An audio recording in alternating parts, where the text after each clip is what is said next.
রাজবাড়ী মনসা মেলা ঘিরে এখন সাজো সাজো রব। আগামী 17ই আগস্ট রয়েছে রাজবাড়ির মনসা পুজো। ইতিমধ্যেই পুজো কেন্দ্র করে রাজবাড়ি চত্বরে মেলার প্রস্তুতি শুরু হয়েছে জোর কদমে। উল্লেখ্য, জলপাইগুড়ি বৈকুণ্ঠপুর রাজবাড়ির অতি প্রাচীন মনসা পুজো এবছর 515 বছরে পদার্পণ করেছে। বর্তমানে মন্দিরেই মনসা দেবীর মূর্তি গড়ার কাজ প্রায় শেষ পর্যায়ে রয়েছে। রঙের কাজ বাকি। এবছরও পুজোর দিন থেকে মেলা চলবে 22শে আগস্ট পর্যন্ত।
দেখছো দিমান দেখছো তার আগে হিট করে দেবো আসছে ওকে লাস্টে দিয়ে দেবো কপি নিয়ে কার ওইটা দেখছে তো। হ্যাঁ জানোই তো মেলায় বৃষ্টি থাকেই। হ্যাঁ হ্যাঁ করতে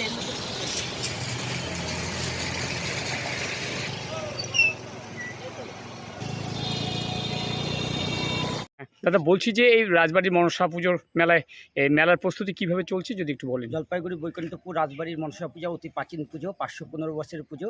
পুজোর অলরেডি মূর্তির কাজ প্রায় শেষের দিকে, এখন রং বাকি। এবং মেলার যে নাগরদোলনা এবং মেলার যে দোকানদাররা সবাই আস্তে আস্তে চলে আসা শুরু করে দিচ্ছে। এই মেলা 17ই আগস্ট থেকে 22শে আগস্ট অবধি মেলা হবে এবং পুজো হবে 17 থেকে 19, এই 3 দিন পুজো। এবং বিশ্বহরি গান, মনসামঙ্গল গান হবে। এই গান হচ্ছে ময়নাগুড়ি, ধূপগুড়ি, হলদিবাড়ি এবং পাহাড়পুর বহু জায়গার থেকে লোক এসে এখানে বিশ্বহরি গান করে। এবং মেলার অলরেডি মেলার দোকানদাররা আস্তে আস্তে মেলায় চলে আসছে। এবং মূলত মেলায় কোন কোন দোকানগুলো এখানে বসে? এখানে যেমন হচ্ছে নাগরদোলনা বসে, এরা হচ্ছে শিলিগুড়ির থেকে আসে, ফাঁসিদাবাদ থেকে আসে। এবং এই মেলায় নবদ্বীপ, কৃষ্ণনগর এবং আমাদের পার্শ্ববর্তী আসাম থেকেও এখানে বহু দোকানদাররা এখানে মেলায় দোকান করেন। এবারে কি কিরকম ভিড় হবে কি ইয়া করছেন মানে মেলা হচ্ছে জলপাইগুড়ি যেমন হচ্ছে এই এমন তো এখানে আগে যেমন দুর্গাপুজো হতো, এখন তো দুর্গাপুজোয় মেলা হয় না। রাজবাড়ির মনসা পুজো খুব বড় পুজো। এই পুজোকে বছরের লোক সবাই লোক হচ্ছে এই 1 বছর অপেক্ষা করে কবে রাজবাড়ির মনসা পুজোর মেলা হবে। সেই জন্যই লোক ভালোই হবে। মেলার দোকানদাররাও অটোমেটিক আসা শুরু করে দিচ্ছে বিভিন্ন দূরের থেকে। এমনি নিরাপত্তা ব্যবস্থা কীরকম হ্যাঁ, থাকে? নিরাপত্তা ব্যবস্থা তো এখানে ফায়ার ব্রিগেডের থাকছে এবং জলপাইগুড়ি পুলিশ প্রশাসন এর আগেও যেরকম করেছে এবারও সেরকমভাবেই তারা ব্যবস্থা করবে। মিউনিসিপ্যালিটি আছেন, এসডিও আছেন, সবাই তারা মেলার দিকটা দেখে। Thank you.